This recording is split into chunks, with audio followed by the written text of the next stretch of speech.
बिनु सत्संग विवेक न होई, राम कृपा बिन सुलभ न होई।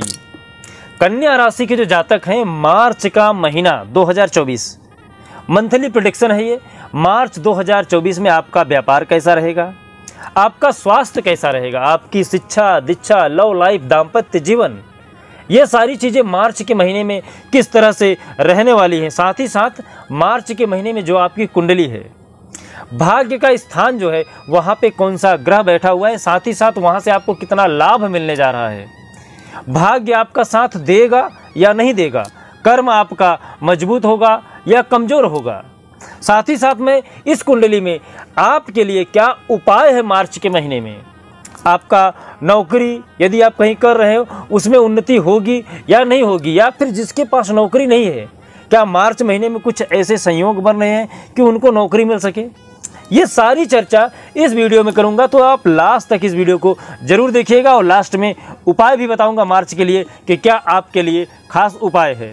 जय श्री महाकाल, मैं राहुल तिवारी आप सभी का आपका अपने इस चैनल में हृदय से स्वागत करता हूं। दोस्त, कन्या राशि के जो जातक हैं, मार्च के महीने में जो आपकी कुंडली बन रही है, प्रथम भाव जो आपका लग्न का है, तन का है, जहां से आपका आत्मसम्मान, मान प्रतिष्ठा ये सब देखा जाता है, वहां पे केतु महाराज जी विद्यमान है।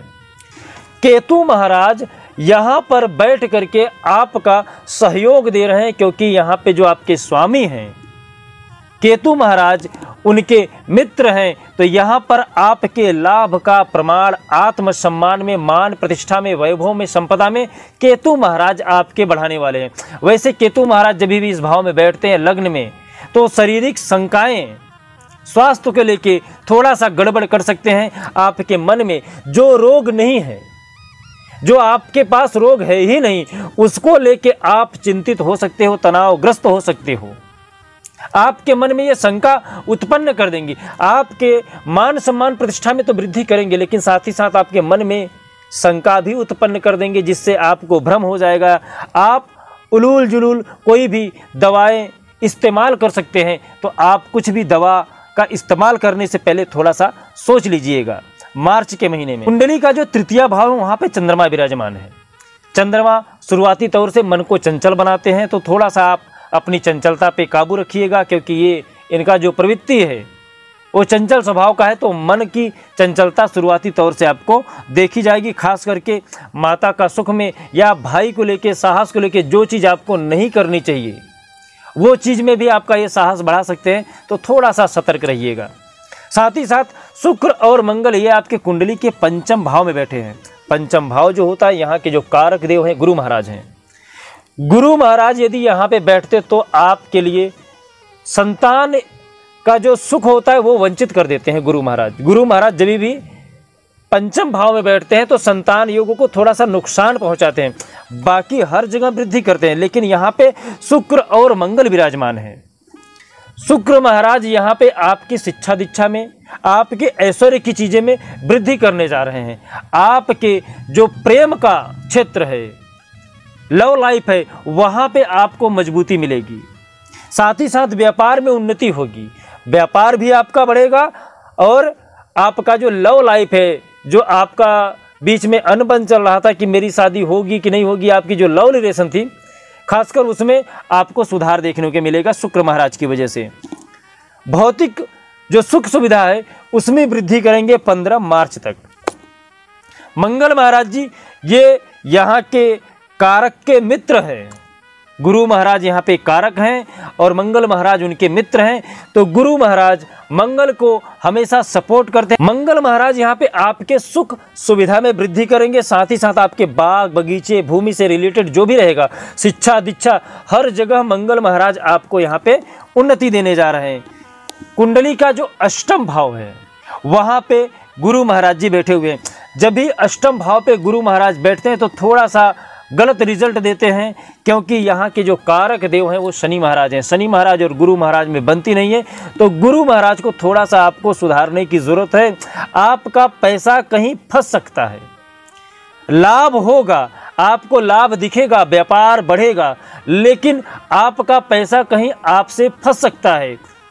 कहीं कुछ ऐसे जगह पे आप बिजनेस कर लोगे जहाँ से आपको बाद में लॉस हो सकता है, हानि हो सकती है, तो यहाँ पे आपको गुरु को थोड़ा सा सुधारने की ज़रूरत है। कुंडली का जो छठा भाव है वहाँ पे शनि, बुध और सूर्य महाराज जी हैं। कुंडली का जो छठा भाव है वो गलत भाव है, लेकिन यहाँ पे सूर्य महाराज है। जब तक यहाँ पे सूर्य महाराज रहेंगे तब तक सारे ग्रह खुद ब खुद शांत रहेंगे। यहाँ पे आपकी जो मित्रता होगी वो ऐसे लोगों से होगी जो अपने क्षेत्र में कहीं अधिकारी होंगे या बड़े पदवी पे होंगे। ऐसे लोगों के साथ मार्च के महीने में आपका मित्रता हो सकता है। साथ ही साथ 15 मार्च के बाद जब यहाँ से सूर्य महाराज चेंज कर जाएंगे, मूव कर जाएंगे, आपके कुंडली के 7वें भाव पे बैठ जाएंगे, तब आपके पारिवारिक दृष्टि से आपके पति पत्नी के बीच में थोड़ा सा कलह हो सकता है, लेकिन यहाँ पे बाकी जो सुख सुविधा है उसमें वृद्धि होगी। आत्मसम्मान में वृद्धि होगा, आपके मान प्रतिष्ठा वैभव संपदा सब में वृद्धि होगा, लेकिन पारिवारिक दृष्टि से पति पत्नी के बीच में थोड़ा सा अनबन हो सकता है मार्च के महीने में।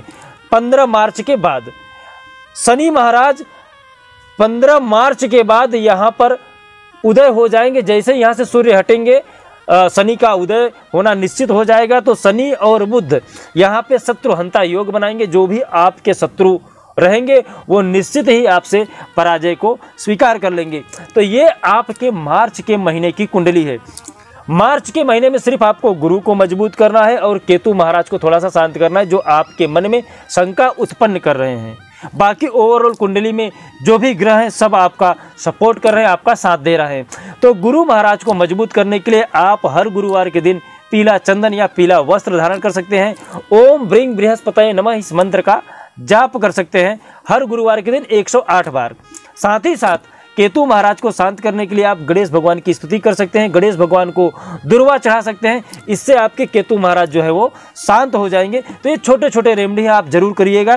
साथ ही साथ यदि आपकी और भी कोई समस्या है तो आप हमें कमेंट में अपना नाम, अपना समस्या लिख के आप हमें सेंड कर सकते हैं। जैसे ही हमें समय मिलेगा मैं आपसे संपर्क करूंगा और आपके लिए क्या खास उपाय है वो बताने का प्रयास करूँगा। साथ ही साथ अपने व्यक्तित्व को इतना महान बनाइए कि जो बड़े हैं वो आपसे सम्मान पा सकें, जो छोटे हैं वो आपसे प्रेम कर सकें और कोई भी स्त्री आपसे सहजता से बात कर सके। जय श्री महाकाल। आपका दिन शुभ हो, मंगल हो, स्वस्थ रहे, मस्त रहे।